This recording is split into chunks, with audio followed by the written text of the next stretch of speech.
Good morning, Sir Marsan. I am Gretchen Salvano, and now I am going to discuss the history of animation. But before that, let's define what is animation. So, for me, animation is a method wherein you give life to drawings or even puppets. It's like you give a soul to drawings that enable them to move and portray reactions and expressions.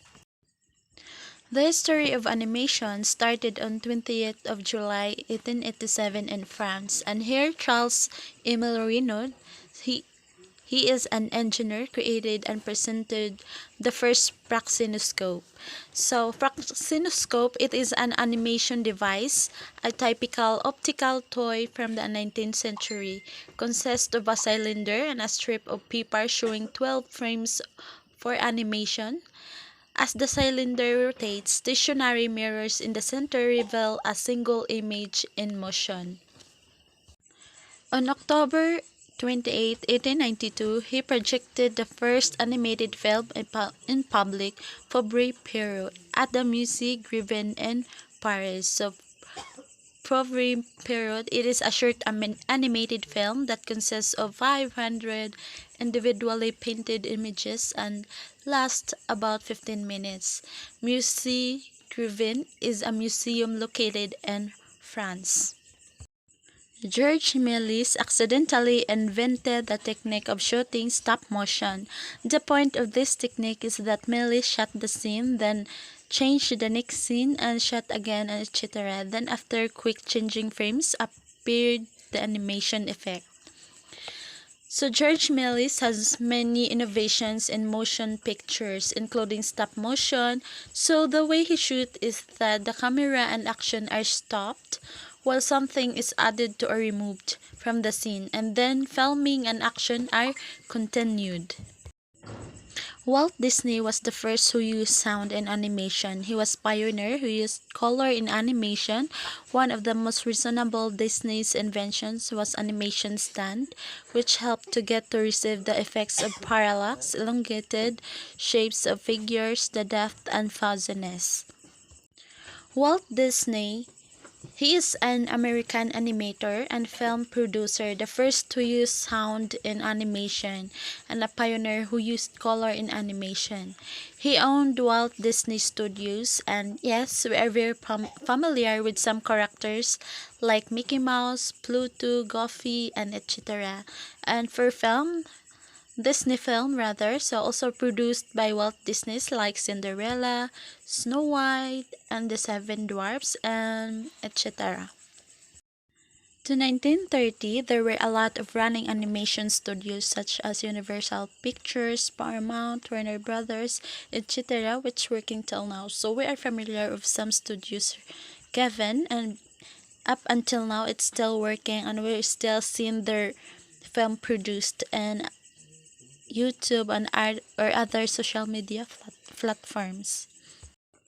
And now let's move forward to the types of animation, and here we have 5 given the types of animation.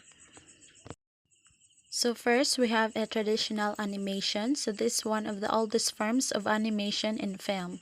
So traditional animation, this is hand-drawn animation.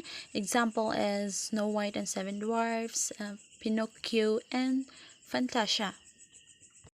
Second, we have here a 2D animation, vector-based. 2D animation can fall under traditional animation, like most early Disney movies like Pinocchio, Beauty and the Beast, and etc. With vector-based, the motion here can be controlled by vectors rather than pixels. So it is a term often used when referring to traditional hand-drawn animation. It also refers to computer vector animations that adopt the techniques of traditional animation. Third, we have 3D animation. So today 3D or computer animation is the most common type, but just because computers have stepped in instead of actual drawings, it's not necessarily easier. The computer is just another tool, and 3D animation is still a long, intense process. And also, it is a process of creating Moving three-dimensional images in a digital context. 3D Animator creates moving images using digital model via CGI software. Fourth, we have motion graphics. Motion graphics are pieces or digital graphics that create the illusion of motion, usually for ads, title sequence, and films, but ultimately exist to communicate something to the viewer. They're often combined with sound for multimedia projects. And also, it is a way to communicate with the viewer and add depth to the story. Lastly, we have stop motion. Stop motion encompasses claymation, pixelation, object motion, cutout animation, and more. But the basic mechanics are similar to the traditional style like a flip book.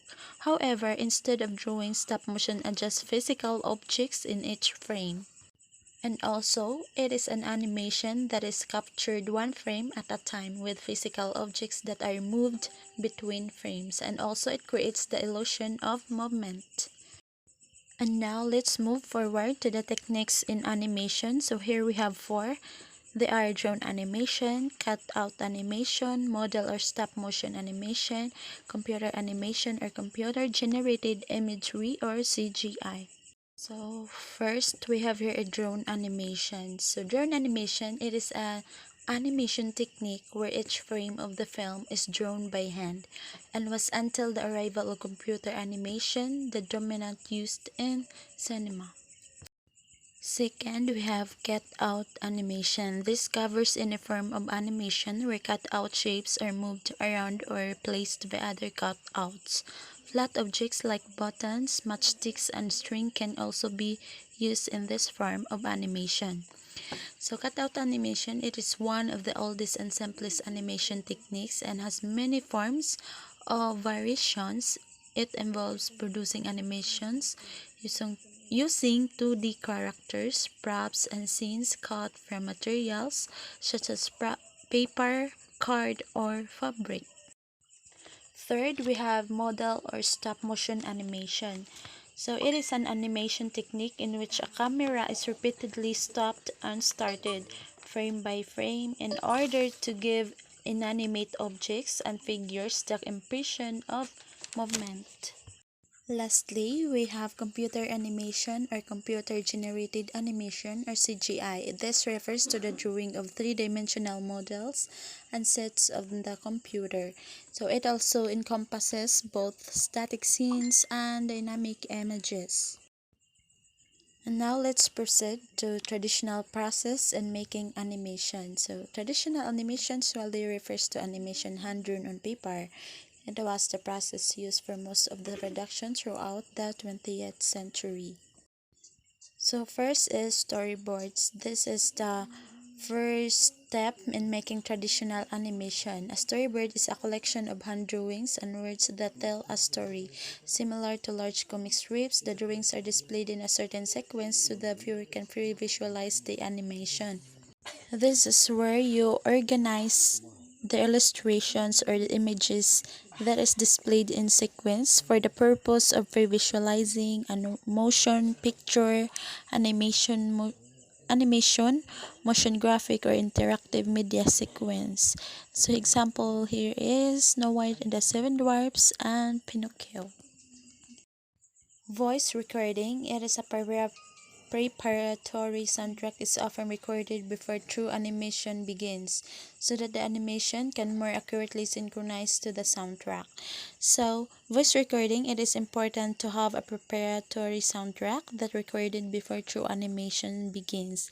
This is due to the slow systematic way, and it's always easier to synchronize the animation to an existing soundtrack than it is to synchronize a soundtrack to all existing animation. Third, we have an animatic stage. After a soundtrack is created, an animatic or story reel is made to determine the overall effectiveness of the animation before finalizing things. So, animatic stage is usually a sequence of images or sketches in the form of storyboard, arranged with a soundtrack and produced right before the full animation begins. So we have here design and timing. When the animators and the directors decide on certain animatic, they send it along with the approved storyboards to the design department. So character designers can prepare model sheets for different characters and objects in the animation. So those model sheets show the designers how every character or object looks from different angles with a variety of poses and expressions so that all artists working on the project can deliver the same output. We have layout. After the designs are finished and approved by the director, the layout process comes in action. The layout artists determine the camera angles and lighting of the scene along with the main poses for characters. So if the designs are approved, then directly the layout artist determine the camera angle so that the one to determine that, and then the one to to handle lighting of the scene and along with the main poses for characters. And now the last stage is animation. The animation stage finally begins after the animatic is approved by the director.